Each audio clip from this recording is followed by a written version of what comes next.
बीते हुए वर्षों में निश्चित रूप से संसार बहुत तेजी से बदला है और बदलता जाता है। जिस तीव्रता से हमारे आसपास घटनाएं घटित हो रही हैं, उनसे बार बार इस बात का एहसास होता है कि जीवन स्थिर नहीं है।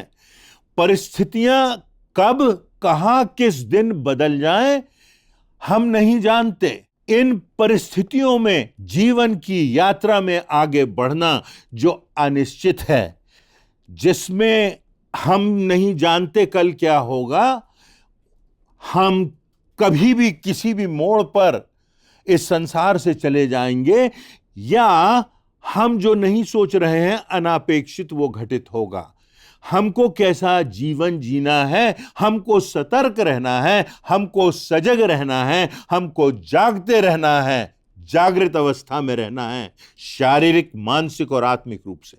जब मनुष्य अपने जीवन की अनिश्चितता को और क्षणिकता को समझता है, तब उसे यह अनुभव होता है कि हम अपनी सीमाओं में रहें और अपने शारीरिक स्वास्थ्य के प्रति सावधान रहें, सजग रहें, जागरूक हों, क्योंकि हमारा शरीर पवित्र आत्मा का मंदिर है। परंतु इससे भी बढ़कर परमेश्वर का वचन हमें यह बताता है कि अपने आत्मिक जीवन के लिए, हमारे आत्मिक जीवन के लिए हमें सजग रहने की, जागृत रहने की आवश्यकता है।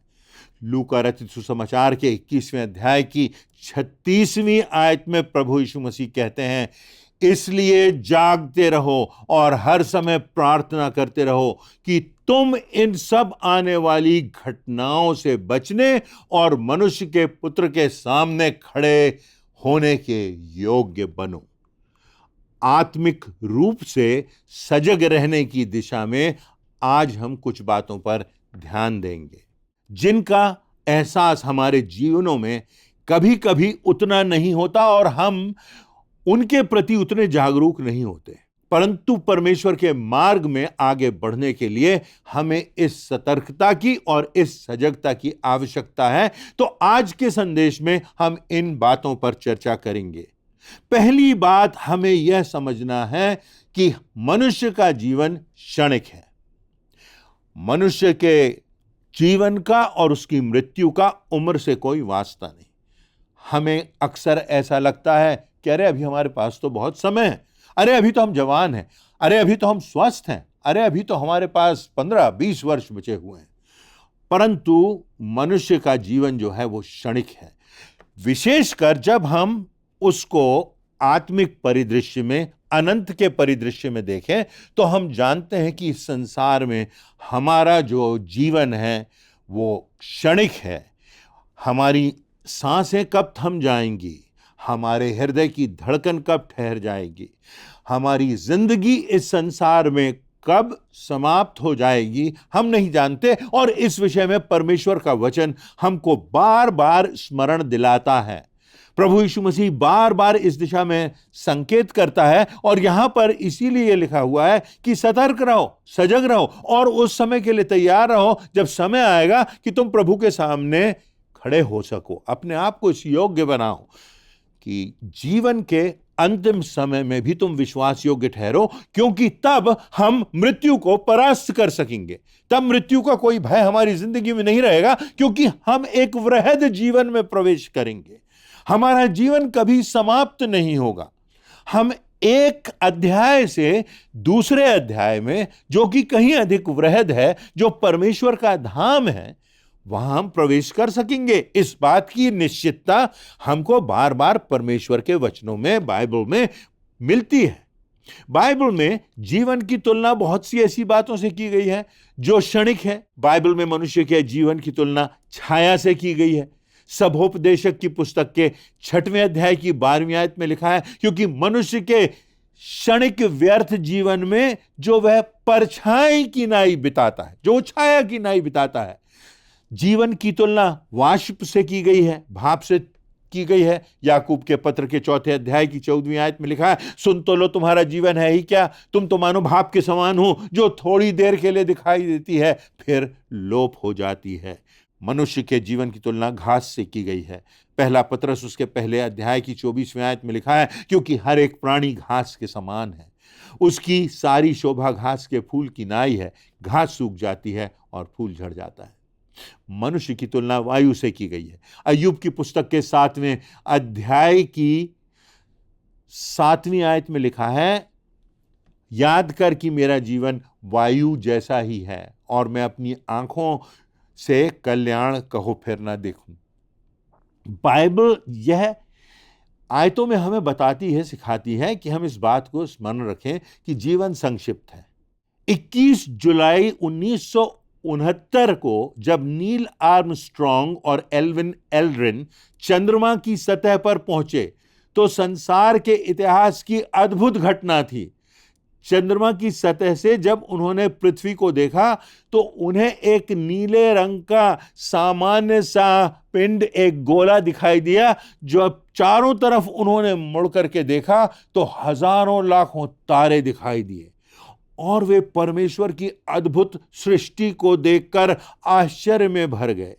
बहुत बाद में यह बात सामने आई कि एल्विन एल्ड्रिन अपने साथ एक कप और रोटी लेकर के आए थे, एक प्याला लेकर के आए थे और वहां पर चंद्रमा पर उन्होंने प्रभु यीशु मसीह की देह के तोड़े जाने को, उसके लहू के बहाए जाने को स्मरण किया।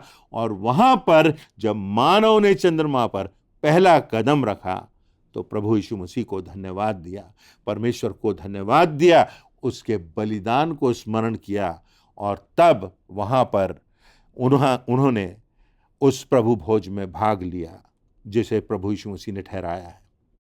उन्होंने परमेश्वर को स्मरण किया कि कैसे उसने हमारे पापों के लिए अपने पुत्र को बलिदान कर दिया।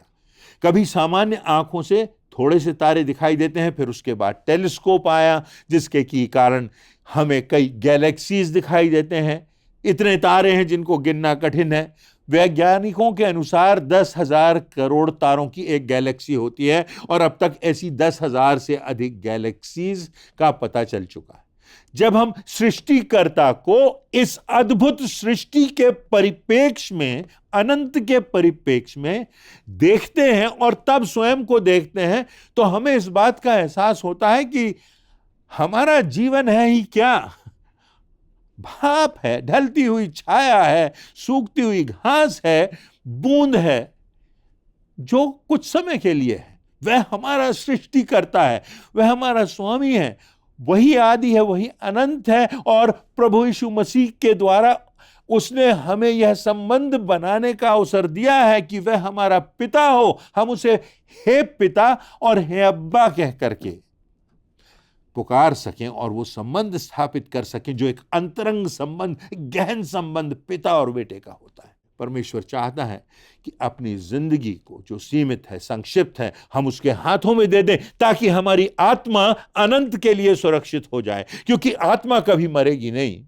और इसलिए हम परमेश्वर के हाथों में अपनी आत्मा को दे दें और यह तभी संभव है जब हम उसके प्रति आज्ञाकारी रहें, उसकी धार्मिकता से परिपूर्ण रहें और प्रभु यीशु मसीह के द्वारा बताए गए उद्धार को समझें और उस उद्धारकर्ता को जो सारी सृष्टि को उद्धार का दान दे गया और आज भी वो उद्धार का दान हमारे लिए है, हर एक के लिए है। वो उद्धार का दान, उस दान को हम समझकर स्वीकार करें और अपना जीवन प्रभु को दें। दूसरी बात हमें यहां यह समझना है कि मनुष्य के जीवन के वास्तविक मापदंड क्या होना चाहिए। मनुष्य के जीवन के वास्तविक मापदंड कौन से हैं? क्या जो बात हमें अच्छी लगती है वो उचित हो जाती है, नैतिक हो जाती है, और जो बात हमें खराब लगती है वो अनैतिक हो जाती है, गलत हो जाती है। एक सभ्यता संस्कृति में कोई मान्यता उचित हो जाती है, वही मान्यता दूसरी सभ्यता और संस्कृति में वही मान्यता दूसरी सभ्यता और संस्कृति में गलत हो जाती है। तो कोई बात जो सही है, गलत है, जायज़ है, नाजायज़ है, उचित है, अनुचित है, नैतिक है, अनैतिक है, इस बात को हम कैसे समझें? ऐसी कौन सी बातें हैं जो अनंत तक कभी समाप्त नहीं होंगी? हम कैसे जानें कि हमारी देह तो समाप्त हो जाएगी, पर क्या हमारी आत्मा परमेश्वर के हाथों में सुरक्षित है? क्या है जो टल जाने वाला है, क्या है जो अटल है, इन सारी बातों के मापदंडों और परमेश्वर के द्वारा निर्धारित मूल्यों और मापदंडों को जो वचन में किए गए हैं, हम उन बातों के प्रति जागरूक रहें, जागृत रहें। इब्रानियों के पत्र के 4 अध्याय की 12वीं आयत में लिखा हुआ है, क्योंकि परमेश्वर का वचन जीवित और प्रबल और हर एक दोधारी तलवार से भी बहुत चोखा है, जो जीव और आत्मा और गांठ गांठ और गूदे गूदे को अलग करके वार पार छेदता है और मन की भावनाओं और विचारों को जांचता है। परमेश्वर का वचन हमको जांचता है। बाइबल एक ऐसी पवित्र पुस्तक है जिसको जब हम पढ़ते हैं तो वास्तव में वह हमको भी पढ़ती है। यह पुस्तक हमें बताती है कि हम कहां हैं, हम अपनी दृष्टि में क्या है। वो बात तो अपने स्थान पर है, परंतु उससे बड़ी, उससे अहम और सबसे प्राथमिक बात यह है कि हम परमेश्वर की दृष्टि में क्या हैं। अपनी दृष्टि में तो हम भले हो सकते हैं, अपनी दृष्टि में हम बड़े हो सकते हैं, अपनी दृष्टि में हमारा बड़ा मूल्य हो सकता है, अपनी दृष्टि में हम बहुत अच्छे हो सकते हैं, अपनी दृष्टि में हमारा जीवन बड़ा संतुष्टि का जीवन है कि हमारा जीवन अच्छा है, हम किसी बुरी आदत में नहीं, हम किसी बुरे नशे में नहीं हैं, गलत संगति में नहीं। परंतु क्या परमेश्वर की दृष्टि में अनंत जीवन के परिप्रेक्ष्य में, प्रभु यीशु मसीह के बलिदान और उसके पुनरुत्थान के परिप्रेक्ष्य में हमारी जिंदगी सही है? तभी तो हमारा जीवन सार्थक होगा।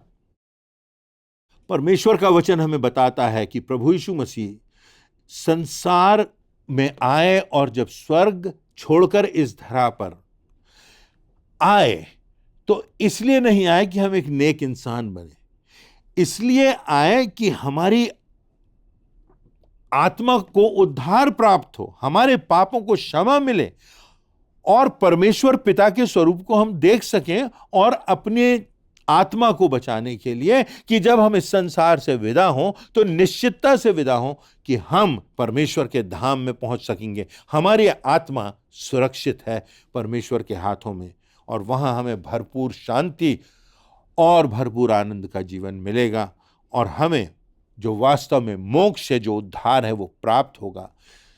प्रभु यीशु मसीह कहते हैं, जो कोई मुझ पर विश्वास करता है वह नाश ना हो परंतु अनंत जीवन पाए। दूसरे विश्व युद्ध की घटना है। एक रात एक नौका तूफान में भटक गई। उस नौका में 36 जवान सवार थे। गहरी रात थी, अंधकार था, तूफान भी था, नौका का पता नहीं था कि कहाँ जाना है, दिशा सूचक यंत्र काम नहीं कर रहा है, तूफान की लहरों में नौका कभी भी ध्वस्त हो सकती है। पर जो आश्चर्यजनक बात हुई वह यह कि वे 36 जवान सुरक्षित बच गए और किनारे तक पहुंच गए। जब उनसे प्रश्न किया गया कि तुम कैसे बच गए, तो उस टुकड़ी के लीडर ने जवाब दिया कि उस अंधकार में तो हम गुजरे, हमारी नौका भी लगभग ध्वस्त हो गई, परंतु हमारे हौसले बुलंद थे, इसीलिए हम किनारे तक पहुंच सके। प्रभु यीशु मसीह पर हमारा विश्वास भी हमारा हौसला है। एक दिन आएगा जब हम भी मृत्यु के अंधकार से गुजरेंगे। एक दिन आएगा जब हमारा शरीर भी उस नौका के समान ध्वस्त हो जाएगा, परंतु जो बात हमें बचाएगी वह यह कि हमारे उद्धारकर्ता पर हमारा विश्वास, जो हमारे दिल के हौसले के समान है। हमें यह कभी नहीं भूलना है कि जो हमें अनंत तक ले जाएगा वो हमारा प्रभु है, हमारा यीशु है। यही आधारभूत बात है हमारी आत्मा के उद्धार की। अनंत जीवन के परिप्रेक्ष्य का जो मापदंड है, इस मापदंड का एहसास हमारी आत्मा में बना रहे कि उचित और अनुचित क्या है, और हम उस रास्ते पर चलें जो उजियाले का रास्ता है, जो परमेश्वर का रास्ता है, जो हमको इस संसार से स्वर्ग पहुंचाता है।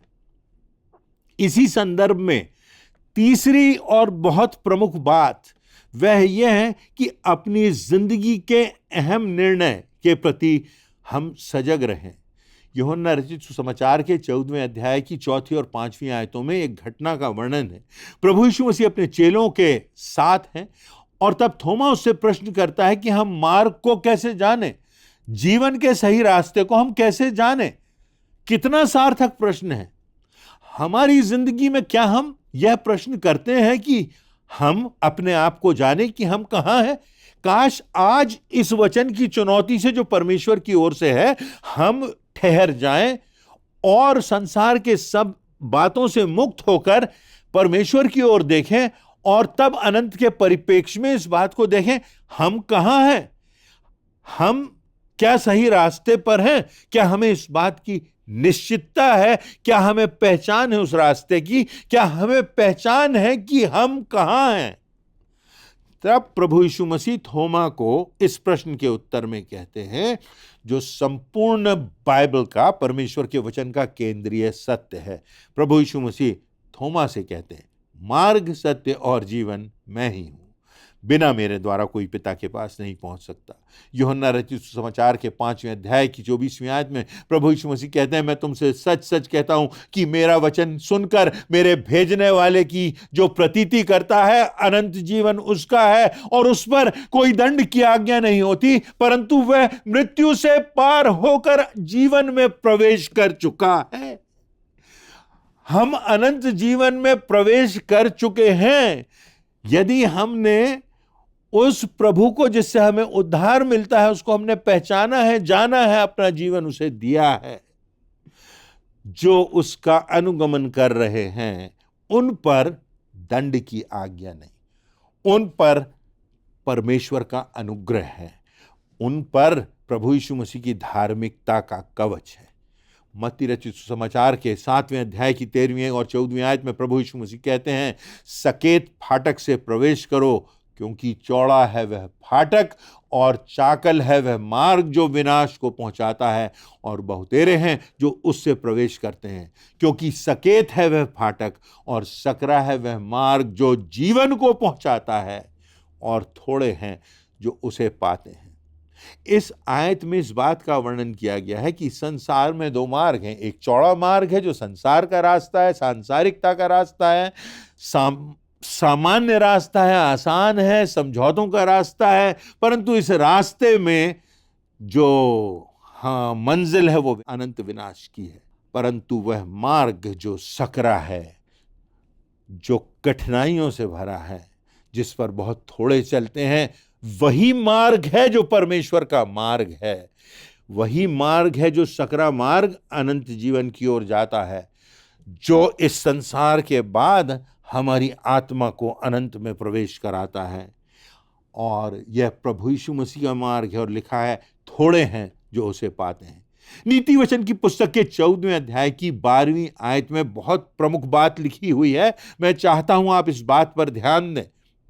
यहां पर लिखा हुआ है, ऐसा मार्ग है जो मनुष्य को ठीक दिखाई पड़ता है, परंतु उसके अंत में उसे मृत्यु ही मिलती है। ऐसा मार्ग है जो मनुष्य को तो ठीक दिखाई पड़ता है, मुझे और आपको ठीक दिखाई पड़ता है, हम अपने मापदंडों से, अपने नजरिए से देख रहे हैं और हमको ठीक दिख रहा है, परंतु उसके अंत में विनाश है। परंतु हमारे साथ समस्या यही हो जाती है कि हमारा प्रयास होता है कि हम दोनों नावों में पैर रखकर चलते हैं। कभी हम सुविधा की बात देखते हैं, कभी हम अपने संसार में लाभ की बात देखते हैं, कभी बात जो हमें अच्छी लगती है, जो हमें सुखद लगती है, उस पर हम चले जाते हैं, और कभी जब त्रासदी आती है, कठिनाई आती है, तो हम लगता है कि हम दूसरे राह पर चलने लगें, परमेश्वर की निकटता में आ जाएं। तो कभी इधर, कभी उधर, कभी गिरते, कभी लौटते हुए, कभी ठुकराते हुए, हम ऐसे मापदंडों से जूझते हुए नहीं चल सकते, हम ऐसे धुंधलके में नहीं चल सकते, क्योंकि यह विनाश का रास्ता है। जब एक निश्चित रास्ता हमारे सामने है, जब स्पष्ट मार्ग हमको दिखाई दे रहा है, एक दोराहे पर मानो हम पहुंचते हैं और वहां एक मनुष्य है जो मर चुका है, और दूसरा मनुष्य जो जीवित है। हमें पता करना है कि रास्ता कौन सा है, तो हम जीवित मनुष्य से पूछेंगे या मृतक मनुष्य से पूछेंगे? मृतक मनुष्य से हमें कोई जवाब नहीं मिलेगा, परंतु जो जीवित है आज और कल और सर्वदा, वह हमको बताएगा कि सही मार्ग कौन सा है। इस मार्ग पर चलो, यह मार्ग तुमको परमेश्वर के पास पहुंचाएगा। यहां प्रभु यीशु मसीह है जिसने मृत्यु को परास्त कर दिया है, मृत्यु को कुचल दिया है, जिसने जीवन देने का वायदा किया है। यदि हम उससे पूछें तो वो हमें बताएगा, वो हमें बता रहा है, उसने दिखा दिया है, वचन में स्पष्ट यह बात प्रकाशित है। और जब प्रभु यीशु मसीह बताते हैं कि यह धार्मिकता का रास्ता है, यह परमेश्वर का रास्ता है, तो प्रभु यीशु मसीह अंत में एक निष्कर्ष की बात करते हैं कि देखो मैंने तुम्हें बता दिया है, ये दो मार्ग हैं, ये विनाश का मार्ग है, ये तुम्हारी आत्मा को अनंत विनाश की ओर ले जा रहा है, और ये सकरा मार्ग है जो तुम्हारे लिए उचित होगा, जो परमेश्वर की ओर तुम्हें ले जा रहा है, जो अनंत जीवन की ओर ले जा रहा है, जो पिता के घर की ओर ले जा रहा है, जहां तुम्हारा आत्मा सुरक्षित है। अंत में प्रभु यीशु मसीह कहते हैं अब तुम आप ही निर्णय क्यों नहीं कर लेते कि उचित क्या है। प्रभु यीशु मसीह कह रहे हैं तुम जानते हो, तुमने देखा है, तुमने पढ़ा है, तुमने भविष्यवक्ताओं को सुना है, तुमने मेरी जिंदगी से उस परमेश्वर के परमेश्वरत्व को देखा है, तुमने देखा है, तुम जानते हो कि मृत्यु पर विजय किसने प्राप्त की। अब जब तुम सब बात स्पष्टता से देख रहे हो, समझ रहे हो, अरे जरा सोचो तो कि जो तुम कर रहे हो, जिस परंपरा को तुम निभा रहे हो, उसमें जिंदगी है कि वो मात्र एक झूठी बातों का पुलिंदा है, वो व्यर्थ की बातें, आधारहीन बातें जो हमारे पूर्वजों से चली आ रही हैं, जिनमें कोई सत्यता नहीं, जिनमें कोई प्रमाण नहीं, जिनमें कोई जीवन नहीं, जो मात्र परंपराओं की तरह हम निभाते चले जा रहे हैं। क्या हम बिना सोचे हुए परमेश्वर ने जो मस्तिष्क दिया है कि हम जो कर रहे हैं और जो कुछ हमें उचित लग रहा है, क्यों लग रहा है, हम उपासना जो कर रहे हैं, क्या यह सच्ची उपासना है? हम उस सृष्टिकर्ता की महानता को पहचान रहे हैं, उस सृष्टिकर्ता के नाम को धन्य कह रहे हैं, उस सृष्टिकर्ता परमेश्वर को जो जिंदगी देने वाला है, जिसने हमें जिंदगी दी और जिंदगी जीने की कला सिखाई और जिंदगी को दिखाने के लिए कि जिंदगी कैसे जीना है, अपने प्रिय पुत्र को भेज दिया और बलिदान भी कर दिया कि हमें अपने पापों से मुक्ति मिले। अरे तुमने सब तो देख लिया है, तुम ही क्यों नहीं निर्णय कर लेते हो कि उचित क्या है और जो अनुचित है उसे छोड़ दो।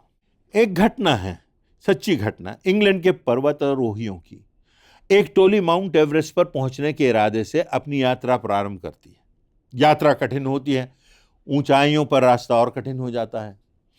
जब यह टोली यात्रा के तीसरे पड़ाव पर पहुंचती है तो बर्फीला तूफान आता है और ऑक्सीजन की कमी की वजह से 4 सदस्यों की मृत्यु हो जाती है।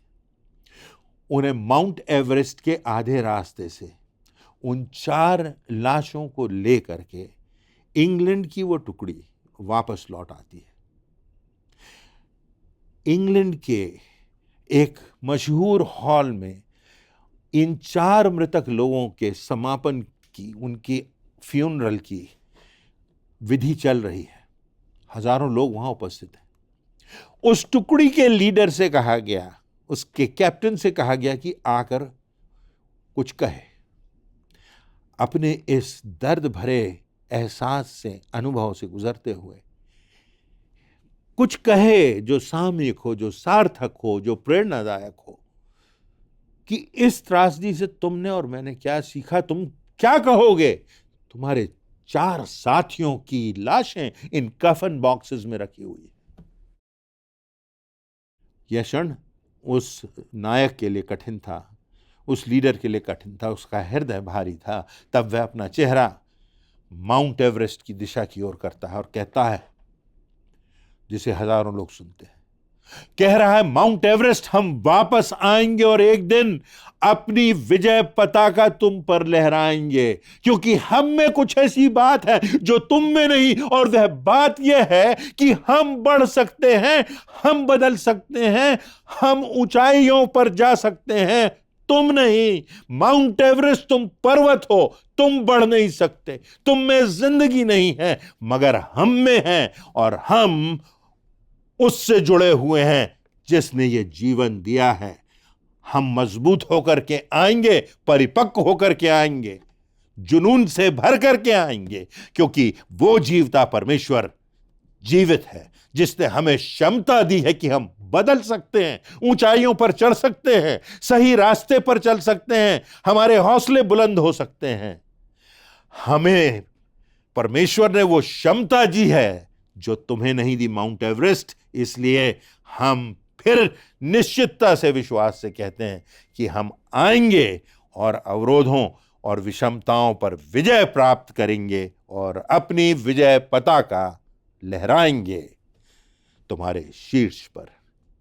यह निर्णय हमें भी अवसर देता है कि हम बदल सकते हैं, हम ऊंचाइयों तक पहुंच सकते हैं, हम परिपक्व हो सकते हैं, हम एक बार चिंतन कर सकते हैं, विश्लेषण कर सकते हैं कि हम कहां हैं, हम किस रास्ते पर हैं, हम जीवन के किस बिंदु पर हैं, क्या हम जो कर रहे हैं, क्या जिन बातों पर हम विश्वास कर रहे हैं, क्या जिन परंपराओं को हम निर्वाह कर रहे हैं, जिसको हम आराधना और उपासना समझ रहे हैं, जिसको हम ईश्वर समझ रहे हैं, क्या वास्तव में उसने हमें जिंदगी दी है?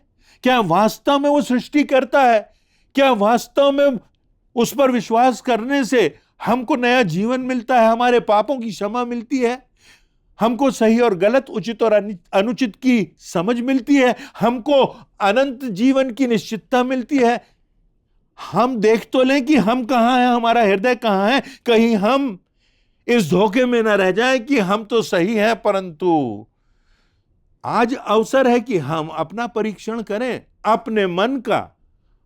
जो कुछ हम कर रहे हैं और सोच रहे हैं हम तो धार्मिकता को निभा रहे हैं, क्या इसमें कोई जीवन है? क्या उसमें कोई सच्चाई है? क्या इसमें कोई आधार है?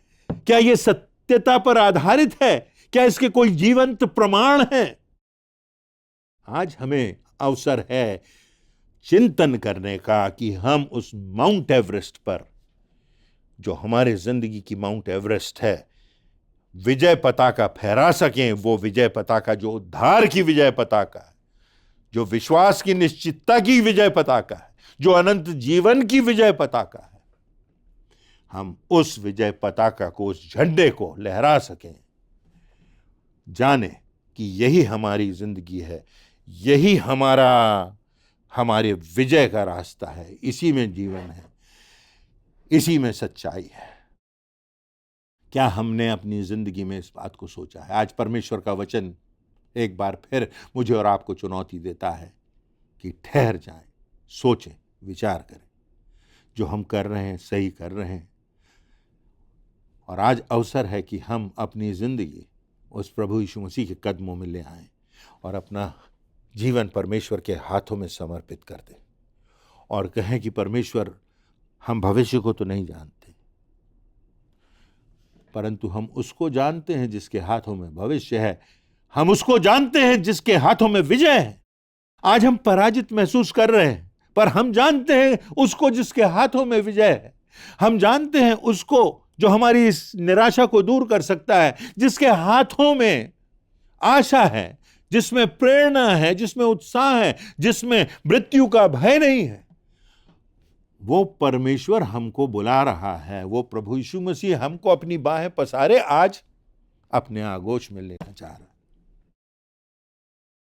तो हम आज पुनर्मूल्यांकन कर लें, अपने हृदय को देख लें। दूसरों को तो बहुत देख लिया, अपने आसपास के लोगों को बहुत देख लिया, दूसरों की बुराइयों पर ध्यान दे दिया, पर अपने दिल को झांक करके देखें और जाने कि हमारा जीवन क्षणिक है। अभी अवसर है, आज अवसर है, और देख लें कि क्या हम ऐसे आधार पर खड़े हैं, क्या हम उन मापदंडों से अपने जीवन का मूल्यांकन कर रहे हैं जो परमेश्वर के मापदंड हैं।